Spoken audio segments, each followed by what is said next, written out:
Welcome to the Great American Collectibles Show, heard Wednesdays at 6:30 p.m. Eastern on PSA.com and the PSA Facebook page. The Great American Collectibles Show is brought to you by PSA and the National Sports Collectors Convention. Tonight's headlines are brought to you by Sports Collectors Daily. For all of your hobby news, features, and more, visit sportscollectorsdaily.com. And now, your hosts, Tom Zappola and John Mallory. Well, David, you don't look like Mallory. I have a lot more hair. You do have a lot more hair. And I don't have much. Welcome to the Great American Collectibles Show. Johnny Mallory is actually, we're not sure where he is. We don't know where he is. He said he was going to possibly be late or not be here, but he had a very important appointment. Appointment or meeting? We're not sure. I don't know. I don't know what's going on. I don't either. I think he's wanted. But you know, the show must go on. Right. So we asked David, as our producer, Dave Martinez, is filling in for Mallory. If he comes, he comes. If he doesn't, he's out. Yeah. And the beautiful, gorgeous Chrissy Cunningham is handling the board as usual. Hi, sweetie. How are you? Good. How are you? Good. Name of the show is The Great American Collectibles Show. Please remember to subscribe, like, and share the show with your friends. You can watch us on Facebook, YouTube. You can listen to us anywhere you listen to your favorite podcast. If you have a comment or question, you can just ask right while you're watching the show. You can email me at zapsr at hotmail.com, Zap Senior. See, my son is Zap Jr. Oh, he is? Okay. Zap Senior at hotmail.com. All right, listen, we have a jam-packed show. First, we're going to bring in, right after the headline, we're going to bring in our good friend. We always say he is the best in the business. James Fiorentino, renowned sports artist. Then we're going to be chatting with another good guy, real good guy. He's got a great, great business, Steve Verkman from Clean Sweep Auctions.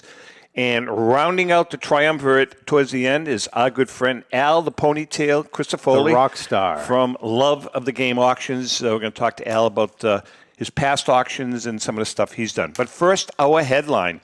One day after the historic announcement that the Dodgers had purchased a contract of the man who would quickly become the first African-American player to a Major League contract, Jackie Robinson donned the Brooklyn uniform for the first time.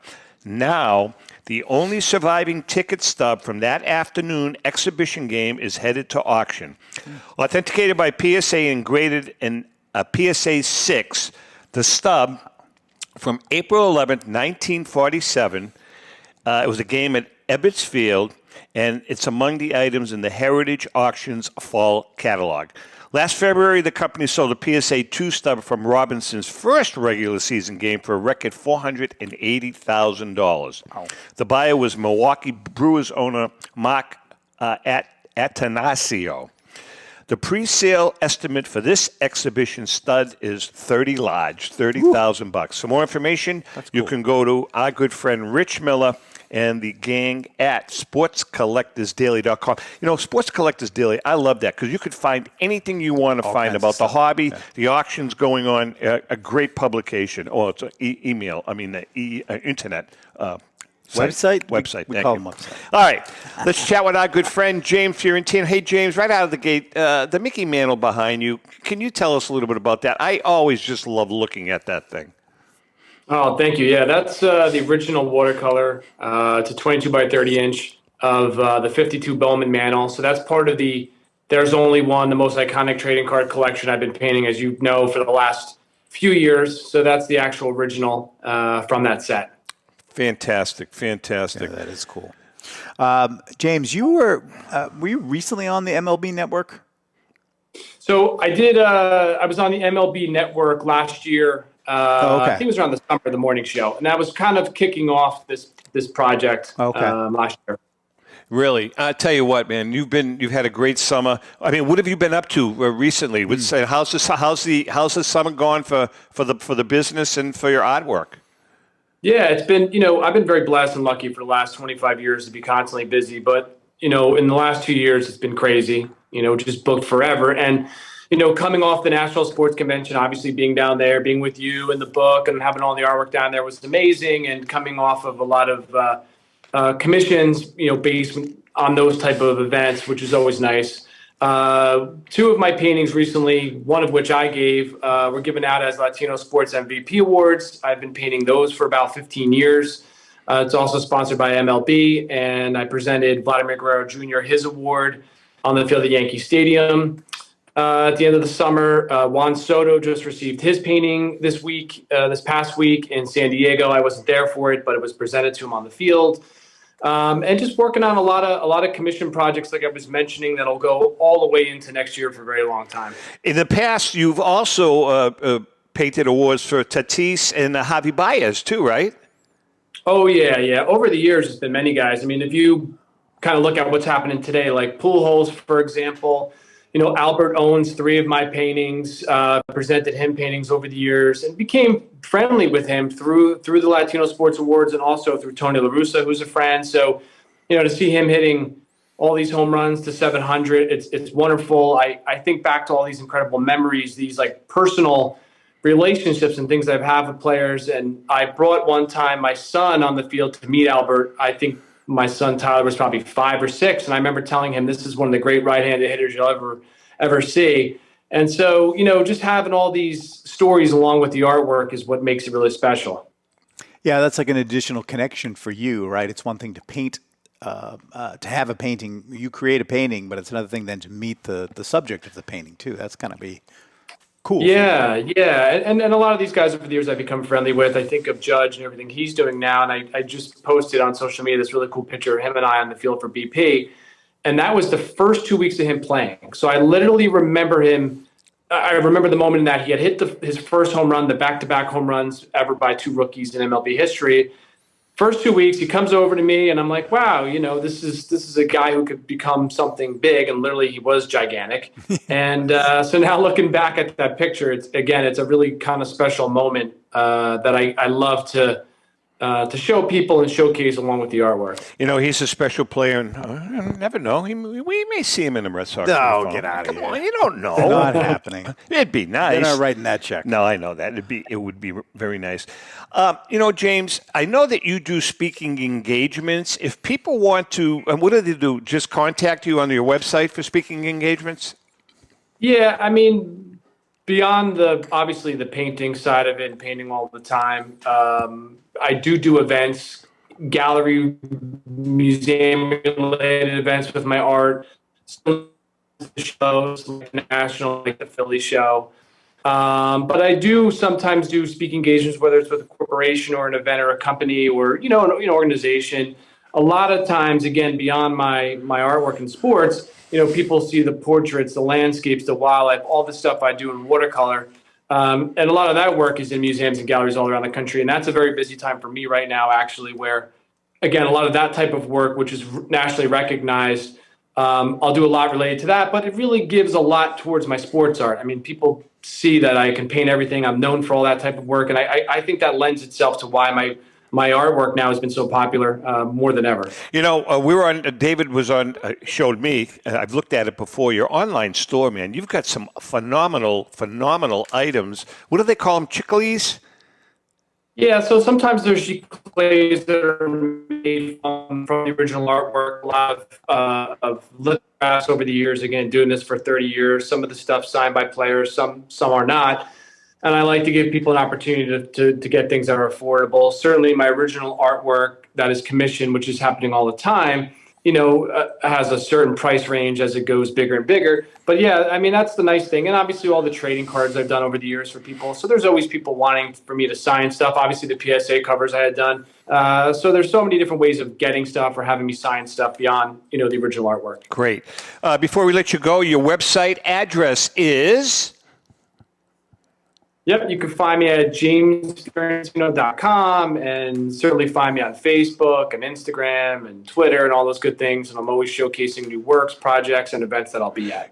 For our viewers and listeners, if you go on his online store and you look at his works, I mean, the prices are very, very reasonable. Mm-hmm. Great Christmas gifts. Yes, now's the time. If your hubby is a collector, ladies, I'm sure he would like that. Or if you have a son that's a collector, nice framed, get it framed. There's some unbelievable stuff. Stuff. Maybe when you do your little editing, we can show a couple of them.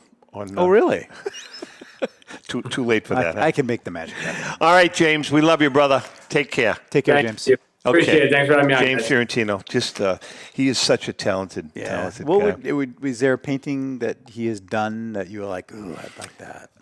Well, he's the one that he did of Rico. I was going to say that means a lot to me. Really cool. That was a great. He gave me a copy of it. Oh, he did? Yeah, he signed excellent. a copy for myself and for Mallory. Oh, nice. And gave it to us. I have it hanging in my office. And then he gave me a great print that he did of Ted Williams, a black and white print of Ted at Fenway Park in 1958. With the green monster, but none of the flashy stuff. You know what I mean? As a matter of fact, it wasn't even the Citgo sign. It was the what was the company before it? I can't remember. You got to get him to do you need to commission him to do a 51 mantle, your card. He did. He has a 51? Oh, yeah. Oh, he's got a okay. 51. I thought he said 52. No, he does. He's got both. Both. He's done 51. Good. Yeah, That's absolutely. 51 Bowman. Awesome. All right, so he's a good guy. He is. All right, let's bring in our main guest this week. Clean Sweep Auctions, it's been around for a long time. Is that a big house, small house meeting? It's one of those, it's big business-wise, but it's not as big as Heritage or the real big ones, Sotheby's. But Steve has a great niche because he's got a little of everything. I mean, he's got stuff that's like really affordable up to thousands and thousands so you of can dollars. get in where Absolutely. your comfort zone is. So let's bring him in right now. Steve Verkman from Clean Sweep Auctions. Steven, how you doing? I'm doing great. How are you guys doing? Good, Excellent. good. Steve, we're just talking about your niche. You have a wonderful niche. You're kind of like a tweener. I mean, you don't have 400 employees, but you don't have 2 employees. You've got a great staff, and the items that you present on your site. It's like you get everything. I mean, you can get something for a couple $100, but you can get something for $50,000, $60,000, $70,000. I mean, real high end stuff. Is that by design? Yeah, I would say so. You could think of us as like a high end department store. So we'll have affordable things, and then we'll have the real high end stuff. So we've sold things for we sold a Babe Ruth rookie card for over $300,000, and we've sold some things like that. But that's not our main business. Our main average price point is probably $500 to $1,000 an item or something like that, per invoice. But we sell a big variety of stuff. Of course, cards are dollar-wise our main business, but we have a very substantial business in autographs and memorabilia. We do all the different sports. We do historical stuff. We do all the entertainment autographs. It's a real mix of stuff that we sell. Very nice. So what do you got going on this particular auction? So this one, is one of our best ones ever. We got a lot of really cool stuff in here. The main focus of the auction are some really, really great cards. Or we'll start with, the single best item in the auction is we have a ticket from Wilt Chamberlain's 100. I saw that. There's not many of those around, right? From the 100-point game. This is from the 100-point game, right? Yeah, and the thing that's so interesting about it is it was against the Knicks. Chamberlain at the time was a Philadelphia 76er or a Warrior. Yep. Played the game in Hershey, Pennsylvania, not in Philadelphia or New York. So that's one reason the ticket's really scarce. So people lie and say they went to the game. I think it had a really small attendance that game. So the tickets are really rare. And you think about it and how long that's gone for. And you think of so many sports records are being broken from Aaron Judge, like you were discussing. Although I guess that's controversial. But I think the true home run guy, he hasn't broken it yet as of this recording. Right. Yeah, that's right. So how did you come across getting that ticket? Oh well, yeah. One of our suppliers found it in a box of tickets. He got incredibly lucky. How do found it in there, and it was a little diamond in the rough. And the thing is, with Chamberlain's accomplishment, no one's even touched that. I think Kobe Bryant had 81 points in a game. Yeah. No one's within 20% of it. And how many sports records? You got DiMaggio's hitting streak of 56 games. Right. People gotten into the 40s, but no one's really gotten anywhere near. Yeah, that. I think that's going to be a tough one. That's going to be, especially the way the way the NBA is structured today. I think that's going to be a tough one to break. Obviously, DiMaggio's also. Yeah. But that's the type of stuff that we're talking about, Steve. That's an item out of the mainstream, but yet it's a very, very, very cool piece. But then again, you have some great Gaudies. You get some great your Gaudies and Crackerjack cards in this auction. Man, you've got some phenomenal cards. Oh, thank you. Yeah. So with the Cracker Jacks, we got a big group of it. So we have a bunch of about 20 or 30 of the really tough 1914s. But for the 1915 Cracker Jacks, we have the entire set except for Ty Cobb, all being offered as single lots. So if you need card 120, you can bid on it. Nice. We're not going to make you bid on 100 cards, when you need 10 of them, because a lot of auction houses do that. So we got it nicely spread out so you can go after what you want. And, the prices are all over the place. There's some big numbers, and there's always some good deals because it's an honest auction. You're not bidding against the consignor. There's no hidden reserves. So the price is the price. What's interesting? Of all the books that we've written, Ellen and I, the Crackerjack collection, baseball's prize players, has always been our number one seller. And do you think that is based on that particular set of cards? I think so. I think that set of cards is really hit a nerve with collectors over the years. I mean, the T206 book, we'll put that off to the side because that book was a special book. But of the remaining 6 books, the Crackerjack collection, that book has always just been a nice, steady sale for us. It's a great collection, Steve. So, Steve, on the Crackerjack collection, you said you're doing individual lots. Is that something pretty standard for you for something that old? Because, like you said, people are trying to pick off the certain number of cards, right? Yeah, we try to do that whenever we can, within reason, especially when they're all graded. We'll try to do them as single lots, and we've had, great success doing that. It's a lot of work. Yeah. 174 cards front and back and pack them and ship them and everything. But it works out for us. And at this point, as of the recording, the Hall of Famers, many of them are getting big bids. I mean, these prices are just amazing. And the comments fill in. Like, it's a funny thing. In a PSA 3, one common might be $100 or $150, and the next one might be $500. There's such a variance based on who needs what at what time. Because, the 1915 Cracker Jacks, as most people know, you could buy as a factory set. So right. In theory, nothing should be scarcer than anything else. It just be a demand thing, not a supply thing. But yet, like, everybody needs this branch rookie card. It disappeared. And there's like 10 or 20 cards in there that everybody always seems to need. It's funny how that 1915 Cracker Jack set works. What's interesting, Steve, from a business standpoint, you're really doing it, in my opinion, the right way because, if you were to sell that as a collection, you're going to have few bidders, and the few bidders that you're going to get have to have very deep pockets.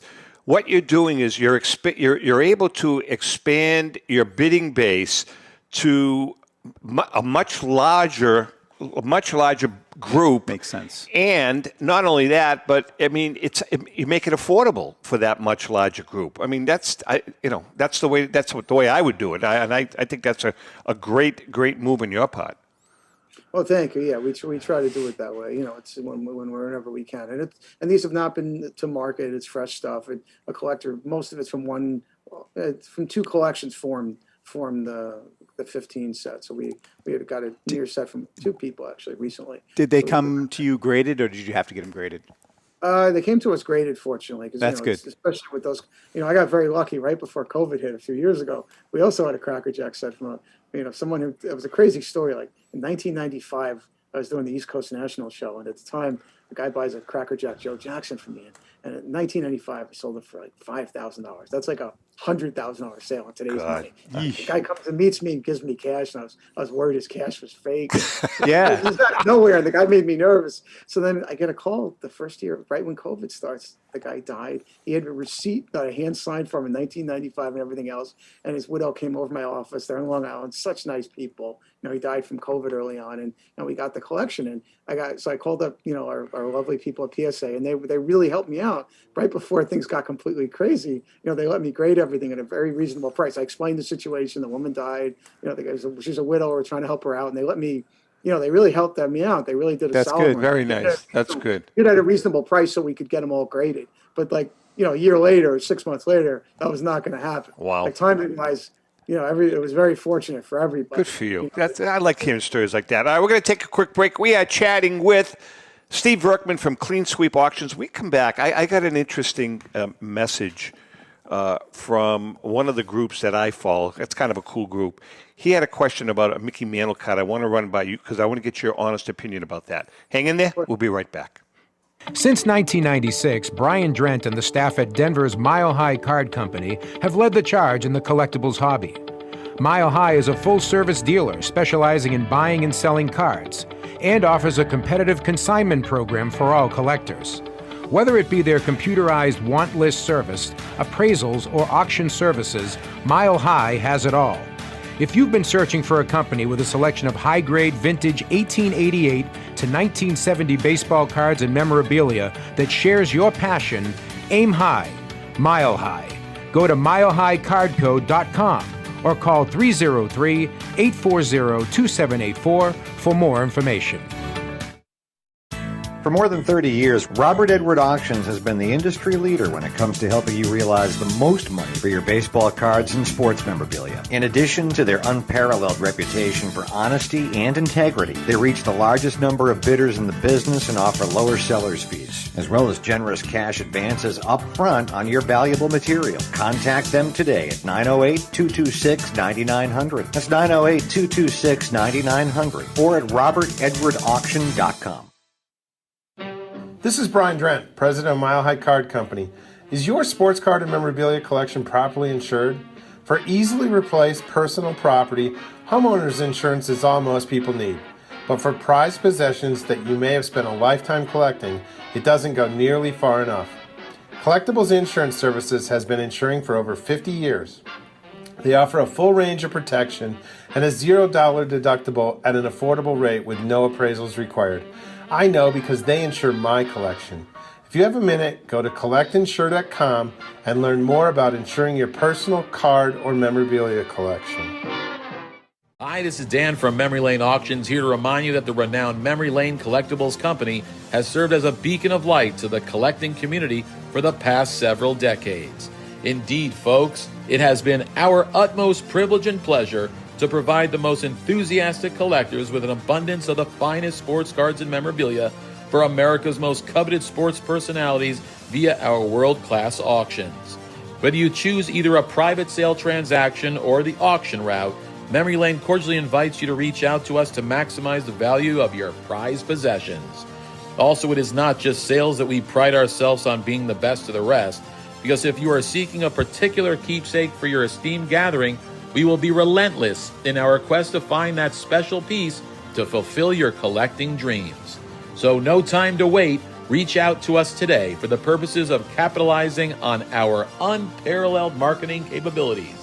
Simply pick up the phone and dial 877-606-5263. That's 877-606-LANE, or find us on the World Wide Web at www.memorylaneinc.com.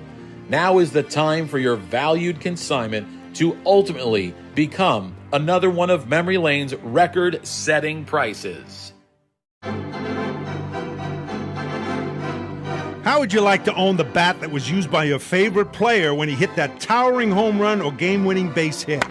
Well, look no further than JT Sports, specializing in the sale and authentication of professional game-used bats.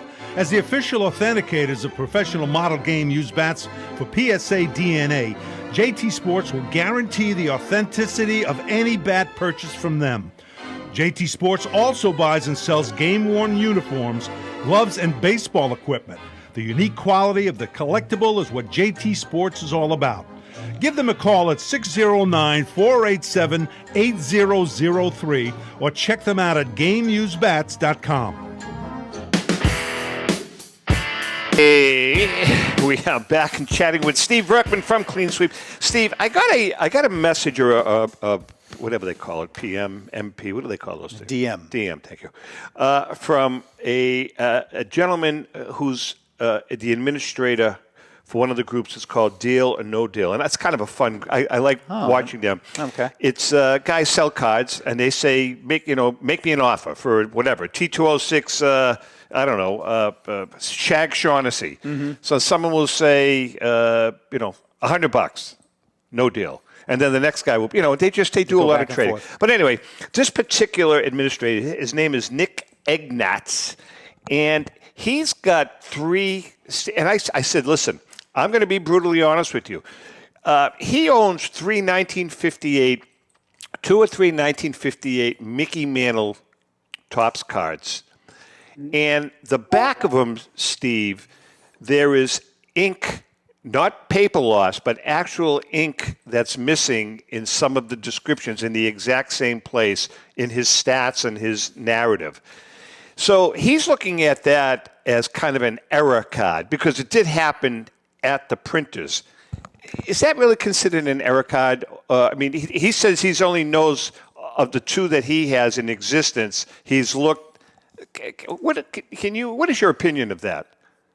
Well, I don't consider missing ink on something like that because ink didn't take all the way an error card. But I'm sure there's a demand for that, and he's smart to try to market it that way. Nowadays everybody wants everything. But to me, if the ink doesn't take all the way, that's not an error card. An error card is if they spelled Mickey Mantle's name wrong, if the picture's reversed, if there's something like a different word in the biography. I think people are pushing the envelope a little hard on the, even, with slightly ink not taking it, calling an error card or a variation. I wouldn't call that. But at the same time, I'm sure it is very unusual to find that. Well, what's interesting is that in the both cards, I think it was 3 cards, it's in the exact same locations too. So they were probably printed, there could be 1,000 of them, but there's only 3 that he's aware of. I was just curious because I told him I would ask the expert, and you're the expert. So, Nick, I hope we satisfied your question. Mm-hmm. I'm not sure you're happy with it. You may be. I mean, is he selling them? I don't think so. No, it's just not that I'm aware of. Oh, so. Okay. Steve, talk about in your auction. You have some old Judge cards. Give us some details. What's going on there? Yeah, we got a really good run of old Judge cards with we got about 40 different lots, and with some of the best Hall of Famers. There's a Cap Anson. There's a I see that. There's a John Clarkson. So there's a really nice selection. Some really cool images. One of them is one of the players with the dog, which I love, and then players with the mascot. The old Judge cards, I think they're just so undervalued and cool. They're of course, it's unusual and you can't make the whole set, but it just boggles my mind, that these Hall of Famers from the 19th century trade at what they trade at, given what T206s sell for in 4s and 5s. I totally agree with you. So man. You think that's an undervalued collection? It is. Dramatically, especially the name Hall of Famers. Now, if you want X comment from X team, if you're not into that, And then the funny thing is, like we've had, some big old Judge collections over the years, are pretty good ones. And a lot of the time when the bidding starts at the real old Judge collectors, it's almost never on the Hall of Famers. It's on they need a certain comment for their team and a certain pose, and these guys will bid like crazy. And, to the point where I won't sell them anymore outright because I actually don't know what they're worth. The prices are so totally variable on these things because it's such a subculture of all Judge collectors. And we have, I'd like to think most of them bid in our auctions, but they're funny. Like they don't get that. The real old Judge collectors actually don't get that excited about the Hall of Famers as much. Oh. Maybe that's part of what the prices aren't as high. They want to get, whatever. Usually it's by team, and they want to get every variation of their team. That they're I've never been able to pinpoint that either, Stephen. You hitting it right on the head. That collection, those cards for some, I don't know. You think maybe? I mean, they're not the prettiest cards. They're black and whites, but even the fact, though, I agree with you. I mean, those things are from the 1800s, and they've never gotten the love that they deserve over all the years that I've been, doing this. Mm-hmm. I've never been able to pinpoint it. Do you think you guys think there's just not enough of it around, or nothing? No, if they were very scarce, they'd be worth more money. Yeah, you know what I mean. I don't know. I've never been able to pinpoint it. Steve, just past weekend we were at it was the inaugural event it's called the New England Card Show, and it was in Springfield. By the way, it's something you should check out because I know it's not too far from you. It's the New England Card Show at the Mass Mutual Center in Springfield, Mass. And they also do a thing at the Basketball Hall of Fame. They have an event there. But I noticed this, they've just started, and I would say that 75% of the dealers there were dealing modern cards, modern and ultra-modern cards. But ironically, what was interesting is that the guys that were selling vintage were kicking ass. Well, were they really? Yeah. They were doing very, very, very well. You know, what is your take on that? With this whole modern versus vintage, it seems as though, and I've asked the question a zillion times, and I always like to get different answers. It seems as though the modern market really jumped in a couple of years back, and it really helped the hobby. But, are some of these modern hobbyists now kind of stepping back and looking into the vintage world? Are you seeing that at all? Yeah, there's always a certain percentage that do that. Going back to the 80s, people start collecting tops and Donruss and Fleer cards and go backwards. So most people start with that stuff.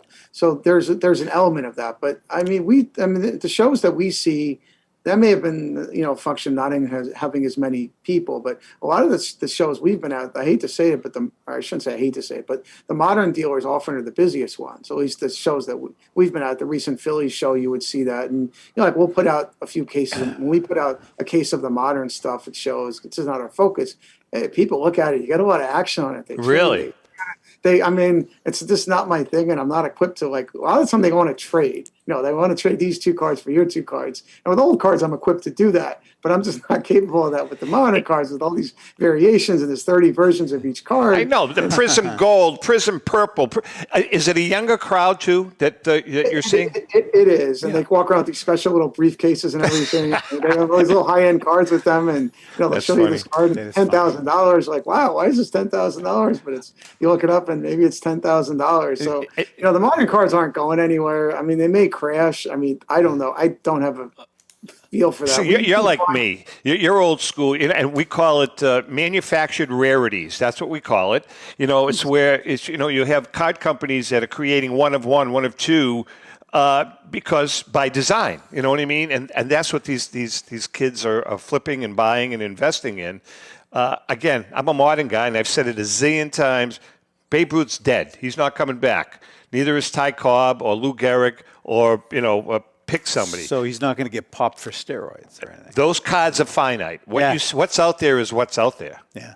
Right? Yeah, but at the same time, I agree completely. But the amount of dollar-wise, I think you'd have to say so much. I don't know what the percentage is. It'd be interesting if someone could try to study that. I guess eBay would know the answer to that, but they never break that out. I'd be very interested to know, like, what percentage of the sales on eBay and vintage cards are after 1990 or after 2000. I bet it's a really high number. And I agree with you. Just to follow up to that, so which leads me to my next question, which is down here, the tweeners. The vintage guys, up to my age and maybe older, vintage to us is a lot of pre-war stuff, right? And then going into the 50s, 60s tops.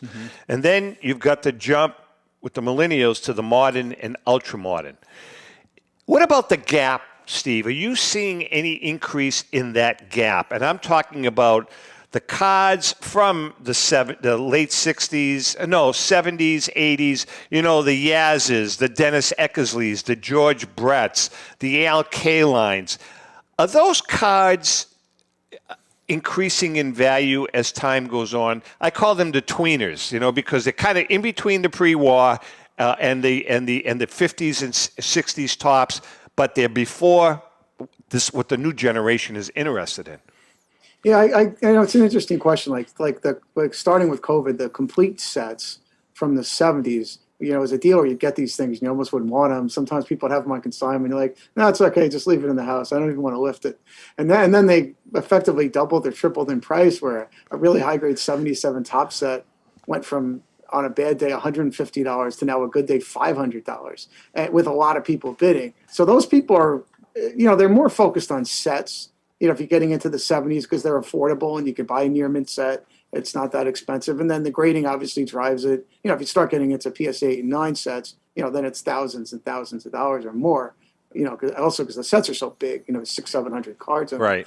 There's a lot of demand for that stuff. And there's people to me, they're silly things, but people doing things like, 1980 Topps Yastrzemskis and PSA 10 holders, and they can get $100, $200 and they sell. There's a lot of, so that they're collecting it kind of that way.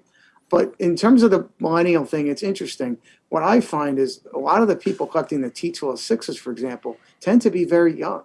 the people in their 20s and 30s, they kind of skip the 50s and 60s and 70s stuff. They'll play with it a little bit, and they love the Teachable That's sixes. interesting. They went back 100 years. Like they love the idea that the cards were 100 years old. That's very interesting. It is. Yeah, they know Cy Young and Ty Cobb and all that, so they love those cards. So a lot of the time when we sell those cards, like especially in person, it's not what you think. It's not a 60-year-old white guy buying it. So, Steve, I want to follow back up on the tweener discussion. Is there value to be had there? And meaning, if you buy a tweener now, is it going to be worth more 20 years from now? Use a PSA 8 LK line. Okay. Well, what in the 50s or the 70s? Like what era? That's a good question. 70s. Yeah, early 70s. I mean, I wouldn't think so because there's a lot of them. The stuff from Vending existence. I would think there's a lot of that around there, but it's hard to say. Unless it's a particular rarity. I wouldn't think. I don't know. I would think the better play on those is to get nice sets rather than single. Interesting. Cards. Okay. That would be my recommendation. Yeah. But of course, there's no way to know. Basketball cards, boxing, hockey, non-sports. You've got a little of everything. Tell us about some of those items. Yeah, we got 2 Joe Namath rookie cards in there. We got some really nice ring sides, and there's complete sets in there. So we have there's non-sport cards. There's a lot of autographs. So we have some great lot of goal line postcards. I mean, there's all sorts of things. A few things I want to mention. Sure. We've got about 5 minutes.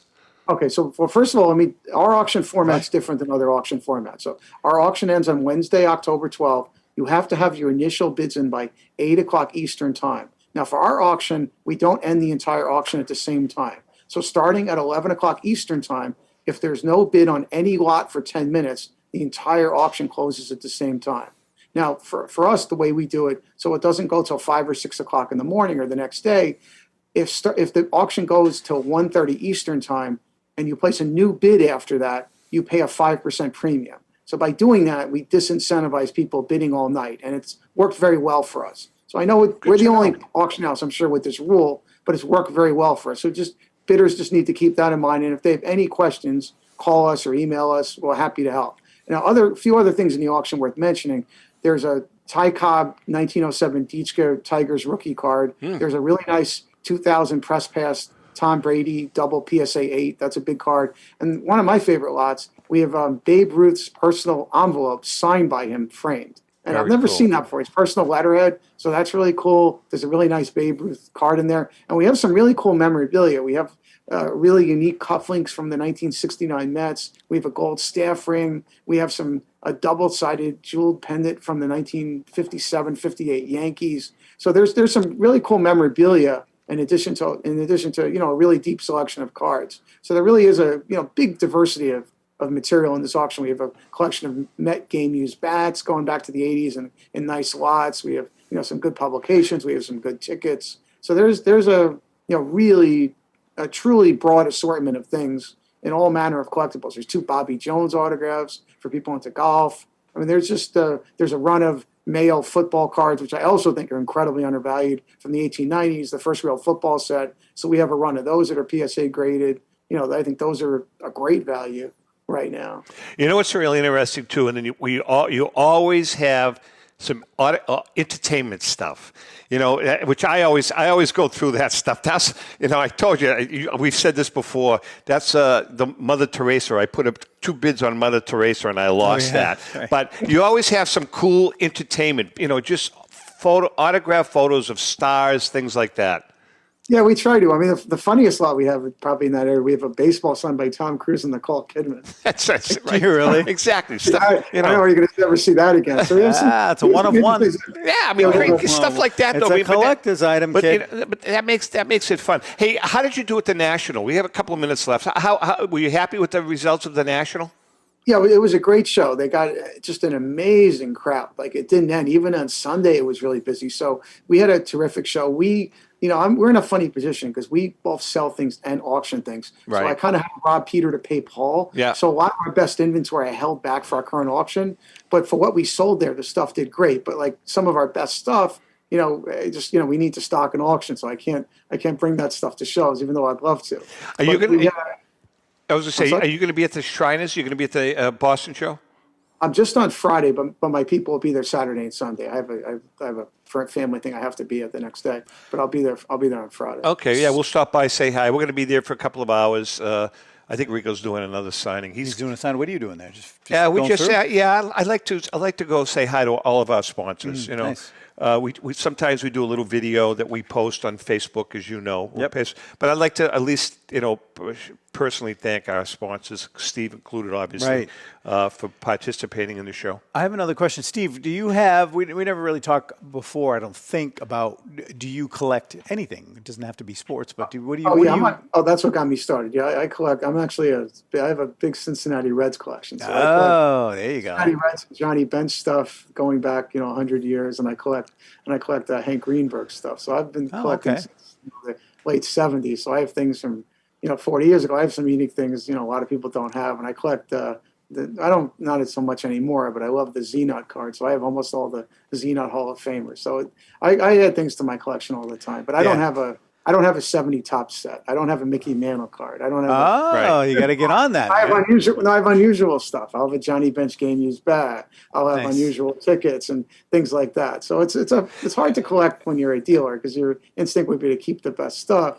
And you have a business. It's tough. Yeah. That's what I've been doing. I've been gravitating towards cards and memorabilia that appeal to me. There's no rhyme or reason to what I've been buying recently, but it's been kind of fun stuff. You're trying to get some balls, aren't you? Yeah, I picked up a. It was in another auction. I'm a big Grover Cleveland Alexander fan. And, the year he won the Triple Crown of pitching, he walked into the Chicago management and said, hey, something, I want to be making what Walter Johnson's making, $12,000. So I bought his 1920 contract. And it's a cool piece. You know what I mean? It's just a cool piece to have, Grover Cleveland's. And then being a Red Sox fan, I bought the 120 programs. From every single year from 1901 to the present. Yikes. Yeah. And what do you do with that? Well, you know what I did with Rico? I pulled out all of his entire career from 63 to 76, and I made him sign every one. Did you really? Oh, yeah, the cover of every one. Poor guy. Things like that. But we have fun with them. But it's kind of cool. And some of these are scored, Steve. So the 1903, 1901, 1904, they're scored. So, there's some value to those. Definitely, especially the pre-1920 ones. Yeah. Those are a big deal. We have in the auction a short handwritten letter from Grover Alexander and a really nice cut. So we have a nice letter here. Oh, it's in your auction now? Yeah, it's in that auction. We have two nice Alexander. That got by me. So good to know. Your website address is? So it's cleansweepauctions.com. That's cleansweepauctions.com. So remember, the initial bid's by 8 o'clock Eastern Time, the 10-minute rule at 11 o'clock. If you have any questions, email us, or you can call us at 516-625-0900, 516-625-0900. We're here to help with anything you need. Great. Always a pleasure having you on the show. We enjoy it. You bring a lot to the hobby and a lot of knowledge, too. So with that being said, good luck with the auction. We'll see you at Shriners. Very good. Thanks. Always look forward to it. Thanks, Steve. Take care. Steve Verkman from Clean Sweep. Good guy. Guy. Nice. Yeah, he's got a lot going business. on. He has a very got a lot of variety because he does the non-sports stuff. He does. It's a nice mix. Yeah. You know what I mean? It's not, and not all the auction houses have that. You know what I mean? Does some of them just go for the bigger items? Yeah. That kind of thing? I mean, they're different audience niche, customer niches, and he's got a little of everything, which is great. All right, we're going to take a quick break. When we come back, I think Big Al is going to join us. Al Christofoli from Love of the Game. We got to track him down. He's probably sleeping. We'll be right back.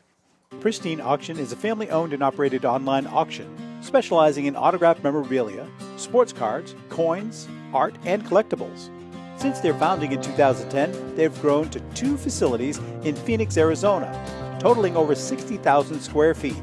Jared Cavalier and an incredible staff of over 150 team members serve a very large customer base and enjoy every minute of it. By working with leading authentication companies, Pristine ensures all items are 100% authentic. In addition, third-party authenticators regularly travel to Pristine Auction to provide authentication services on site. Pristine Auction strives to operate its business in a way that's honoring to God, their families, and their customers. With a strong focus on speed, quality, and premier customer service, their mission is to be the leading online auction for every level of collector and fan. Pristine also works for Hope Sports and Identity Hoops International, traveling to Mexico to build houses for the less fortunate. Pristine Auction offers several online auction formats with thousands of auctions ending each day. For more information, go to pristineauction.com. That's Pristine Auction, the best in the business. If you're a discerning collector interested in owning the most important pieces in the hobby, look no further than Leland's Auctions. The original sports auction and appraisal house, Leland's was established in 1985 by legendary Pioneer founder Joshua Leland Evans. And today, President Mike Hefner carries on their tradition. From the Tom Brady card and memorabilia collection to the famed Boston Garden auction to high-end card auctions from every major sport, Leland's has always maintained the highest standards. Go to Lelands.com and get your bid in. That's Leland's, the hobby's leading sports auction house for 4 decades. It's often been said that championships are won on the practice field, and world records come only to those willing to work harder than everybody else. Heritage Auctions is the world's largest collectibles auctioneer because we believe that becoming the best is only an invitation to the challenge of remaining the best. This requires the skills of the hobby's top experts, capable of identifying and maximizing value for our consigners. It requires the most visited website in the industry, courting a global audience of collectors over 1.5 million strong. It requires a dedicated press department that expands our global reach far beyond the entrenched hobby marketplace. It's hard work, but a simple premise. Present the finest collectibles to the largest population of potential buyers, and world records will come. We invite all listeners to put the unmatched power of Heritage Auctions to work for you. Auction evaluations are always free, and our commission-based fee structure ensures that our interests are always aligned. The highest possible price for your collectibles. There will always be new world records to chase, so let's chase them together. Visit our website at ha.com and request your no-obligation review today.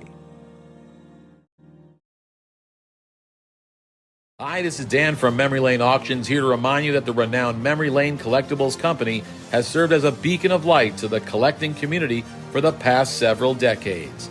Indeed, folks, it has been our utmost privilege and pleasure to provide the most enthusiastic collectors with an abundance of the finest sports cards and memorabilia for America's most coveted sports personalities via our world-class auctions. Whether you choose either a private sale transaction or the auction route, Memory Lane cordially invites you to reach out to us to maximize the value of your prized possessions.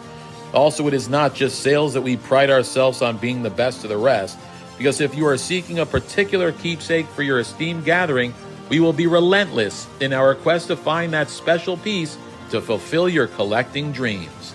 So no time to wait. Reach out to us today for the purposes of capitalizing on our unparalleled marketing capabilities. Simply pick up the phone and dial 877-606-5263. That's 877-606-LANE, or find us on the World Wide Web at www.memorylaneinc.com. Now is the time for your valued consignment to ultimately become another one of Memory Lane's record-setting prices. They are prized possessions, and you need a place to store them that is safe and secure. The eBay Vault is exactly that. An insured, climate-controlled facility with state-of-the-art security that guards your valuable collection around the clock. Your Vault account is protected by two-step verification and easily accessible through eBay Collection. And everything stored in the eBay Vault is backed by Authenticity Guarantee. Buying and selling is a seamless experience. When you buy an eligible card on eBay, it can be sent directly to the eBay Vault at checkout. Or, if it's already in the eBay Vault, you can just keep it there. And selling from the eBay Vault is just as easy. Every card in the vault has been expertly inspected, detailed, and photographed, so you can quickly sell it with a pre-populated listing.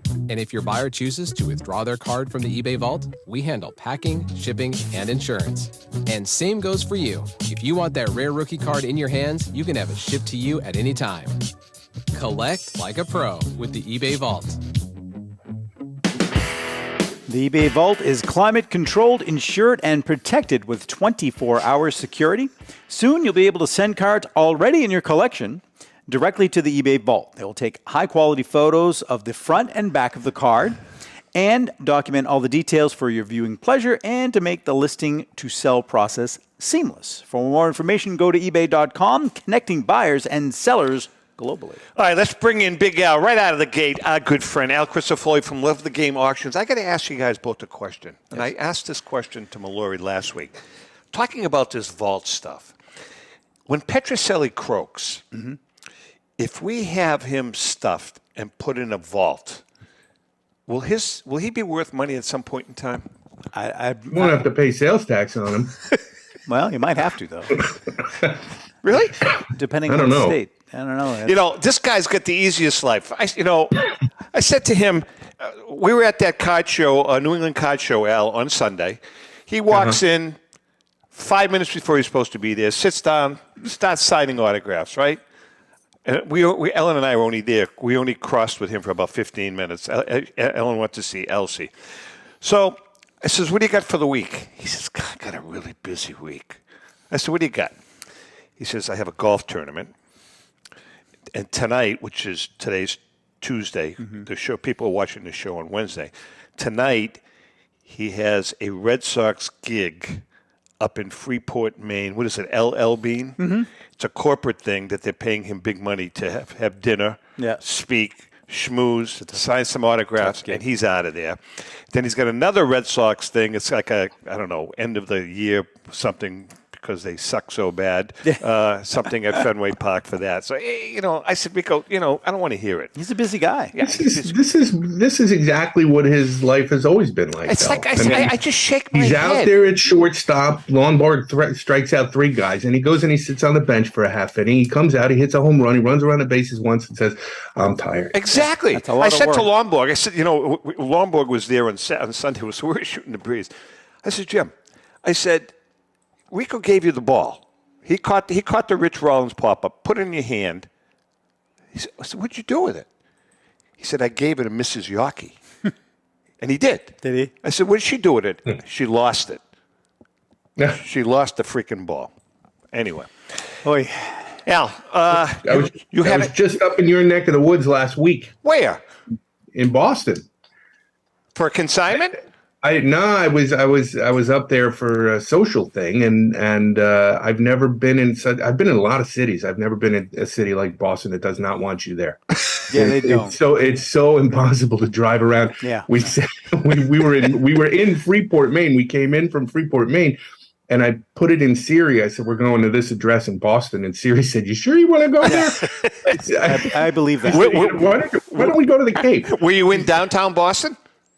It's like a nightmare. Yeah, trying to drive around. It is. You have to know what you're doing. Yeah. I was over by Tufts University. Oh yeah, that's Medford. bad. Yeah. Comedian friend of ours, Tony V, says Boston's slogan needs to be Boston. We're not quite finished. They're not finished. Nope. I tell you what, you should have seen it when they had the big dig. It was absolutely brutal. Absolutely. You have to know when to go in and go out of the city. Never. You never know. You don't go into the city before 10 o'clock in the morning. Yeah, no. And you get the hell out of the city by 1:30, 2 o'clock in the afternoon. You got about a 2-hour window. You got about a 3-hour window. 3-hour window. So much fun. So wait a minute. So my question is, why didn't you pick up a phone and call us and say, hey. Were you in Kingston? Were you in Kingston recently? I was, but hold on, wait. Okay. That was a quick overnighter. Touche. So that was my visit to Boston. That was a quick overnighter. That was excellent. That was a quick overnighter. Play of the day. Play of the day. We are going back. Hey, listen, you've had a great year. Your last auction, fantastic, right? Mm-hmm. Now, when's your next auction coming up? So our next auction is going to close the Saturday after Thanksgiving. And really excited about this one because it's our 10th anniversary, and this is our 10th anniversary auction. I can't believe we've been at this for 10 years. That's unbelievable. The night of our first auction, I was terrified, and we had a hurricane, and Hurricane Sandy came, we lost power for 10 days, starting the morning after the auction. The office was in the basement of my house, and we had no power. And so I was fulfilling orders and processing invoices with the light of my cell phone. And I had one lamp hooked up to a little generator, and and here we are 10 years later. I'm still doing the same thing. But it's been so much fun, and so we're trying to put together a real special auction full of interesting materials, stuff you don't see every day, and I'm really looking forward to it. Can you kind of whet our appetite a little bit as to some of the things that are going to be popping in, or as you don't want to? We have another T206 set. You really? It's like I think this is 5 that we've sold in the last year and a half. Is it a near complete set? Yeah, it's 520, and this one's kind of cool because it's got a complete polar bear set inside of it. So so that's kind of cool. I'm really looking. Are you going to sell them as individual lots? No, the last couple that we've done as one complete set, and that's what we're gonna do with this one. It's exciting. We've got a lot of stuff. A lot of stuff is at PSA and SGC right now, so I'm sort of at their mercy. Sure. But we've got one of the things that we've got that I think is really cool and not necessarily super valuable, although some of them are pretty valuable, is we've got a complete run of ticket stubs from every Brooklyn Dodgers, New York Yankees World Series game. Nice. So that should be a lot of fun because we're going to present that in the context of just kind of a whole story about the Yankees and the Dodgers and what that meant to New York and what 1955 meant to Dodger fans and all of that kind of stuff. So I'm really looking forward to how we're going to present this next auction. It's going to be a lot of fun. Good for you. You had a great national too, right? Yeah, I got the COVID. It was really cool. That was free. That was fun. I have to laugh at that. That was, first, I talked to him like 2 days and 3 days after National. Hello. So now, you okay? I had COVID. Yeah, it was awesome. It was great. Awesome. Yeah, it was good. Like, what'd you get at the show? Oh, I got this disease. Let me tell you something. You and about 4 million other people got it.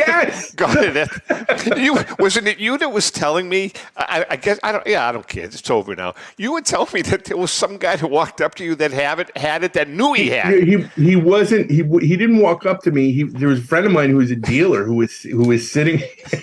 he was sitting outside waiting to be let in, and there was this group of guys, and they were laughing.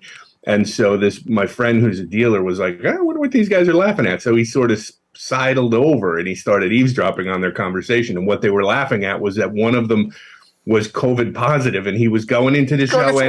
No mask, no nothing. Patient so number I guess 0. Patient 0. Yeah. Hey, listen, hold on real quickly. Again, my mind is like, before we, I have to do my due diligence here. For our good friend Joe Drellick, CSA Shows is proud to present the Chantilly Show, being held on October 21st to 23rd, held at the Dulles Expo Center in Chantilly, Virginia, just minutes from the Dulles International Airport, celebrating over 25 years at the same location. There's going to be over 300 dealer tables exhibiting on over 100,000 square feet of space, with both vintage sports cards and memorabilia, as well as modern-day sports treasures. You won't have to look very far for that special card, bat, ball, or autograph. Major auction houses and third-party grading companies will be on site to assist you with your collecting needs. Some of the favorite superstars: Champ Bailey, Dave Bing. I love Dave Bing. Jerome Bettis, Baseball Hall of Famer Vlad Guerrero, and many more. For more information, go to csashows.com, where you can find all of your sports collectible treasures. Hey, Al, by the way, we have a couple of minutes left. I was at that New England Card Show this past weekend. It was actually very good. There were probably about, I would say, 250, 275 dealers. It is getting bigger. The only auction house that was there, because, the word is just getting out, you may have a jump on it if you do decide to go. We plan on doing it. Golden Auctions was the only one there. So, next time around with Golden, maybe you and maybe one other, that's that's going to be it. That could benefit you. You know what I mean? Yeah. We have every intention of doing it. It sounds like sounds like they're doing a great job there. And the venue is perfect. We love doing shows. I really do. And I'm looking forward to getting out there and doing more of them this year. We used to do a lot of them. I know. And then we moved up to New York, and then the pandemic happened, and we just haven't really had the opportunity to get out there. But I'm hoping in 2023 to do a bunch more. Now, you're not going to be at the Shriners, correct? Right. Unfortunately. Okay. Right after I'm done saying we want to do more shows. I mean, but yeah, that's a pretty cool show. That's a good show. Yeah, the Shriners. I love that show. It's a good show. How many deals would you say there are there? About 300? I have no idea. Yeah. I only my world is just me, and I don't pay attention to anything else. That's a good point. A very good point. It's really very good good point. So your auction that's coming up, when does it start? He doesn't know. You don't have a start That's date why yet? he didn't. That's why he didn't give the start date, because he's got no freaking idea when it He's starts. still waiting for stuff to come back. I know. That's why. When, a ballpark start date. Around the first week in November. Okay. We try and be fluid here and flexible. You got to be. That you are. You have that you are. But you have to be now. Now, listen, I'm going to be honest Yes. with you. I have been on your auction a zillion times, and I have not won one thing. And Ellen says it's because I'm a cheap bastard, which I That's what it disagree is. with. I totally Ellen's disagree right. with that. I think it's probably true. But I am going to. I don't care what. I am going to win something on that auction this time around. Okay. I'm going. You just have to bid high. Just bid high. It's the best way to win. Al, you know what I did pick up? Cool piece. I Tell me. picked up a 1953 Topps Mickey Mantle PSA 9 signature signed by Mickey Mantle in 1953. Wow. It's a good piece. Very cool. That's great. Yeah, I love that. You know what? 53 Topps is my favorite top set. Oh, really? The cards are beautiful. The artwork is beautiful. And if you can get them reasonably well centered without chipping on that black or red border at the bottom, they're just It's a cool gorgeous set. cards. It's a They're cool card. really just nice. Yeah. And I like bigger cards. It's a cool card. It's a little bit bigger than Yeah, the it's one of normal my card? favorites. Then I also picked up, and we got to go, but I also picked up a 1947 Jackie Robinson exhibit card signed by Jackie Robinson. Wow, look at you. Another cool card. Look at you go. That's also cool. I'm on a roll, baby. I'm on a roll. We've only had Zoom for 3 years, and I've got you over here in my monitor, and I just realized that like everybody who's watching this thinks I'm like looking at something over there. And so now that's I've better. been Now telling you're in the you middle. that. I've been All telling you that. right. Look at us, not there. But He's learning. I'm gonna get it eventually. I'll figure this out. all right, your website address is. Loveofthegameauctions.com. Okay, and we are coming to Kingston one more time before Christmas. I promise. I want to call you guys. We'll grab a bite. Sounds good. Sure. All right. And- Love you, Al. Nice. Take care. Be good, guys. Be good. Al Christofoli, Love of the Game Auctions. Good guy. All right, we're out. He's one of the best. He is. All right, listen, I know we're a little over. Time to say goodbye. Yes. Thanks for jumping in for JM. JM, you're out. You're in. And with that being said, to our viewers and listeners, thank you so much and happy collecting.